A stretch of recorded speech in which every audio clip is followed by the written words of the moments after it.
These things, in my opinion, change more people's path beneficial towards habituation than any other thing. I've got 6 points now for you that follow.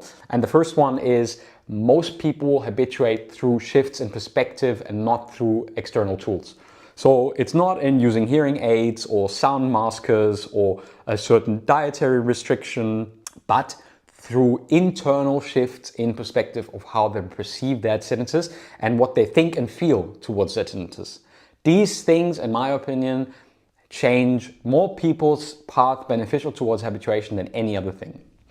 The second thing that I want to say is that the moment that people stop resisting tinnitus, the nervous system can start to calm down because you no longer have to constantly fight. And if you no longer constantly fight, your brain says, oh wait, I'm not constantly fighting this anymore, so we're not feeling as drained anymore, so therefore maybe it's not as dangerous as I thought it might be. Very important. The third one, community, is one of the most powerful accelerators of relief.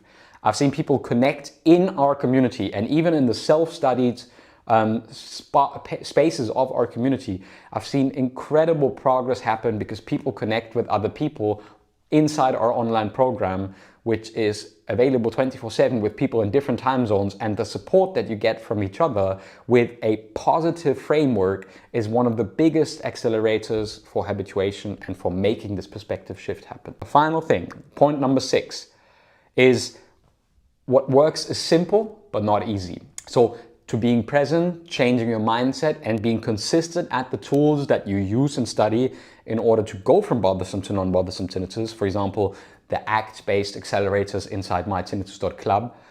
They're very important, and they're all pretty easy, but all pretty simple, but not that easy to implement if you're not consistent enough. So the thing that I don't see in science is that most of this is not in tinnitus treatment plans, but it is the real stuff that people show me inside our online tinnitus club and also in my coaching work every single week.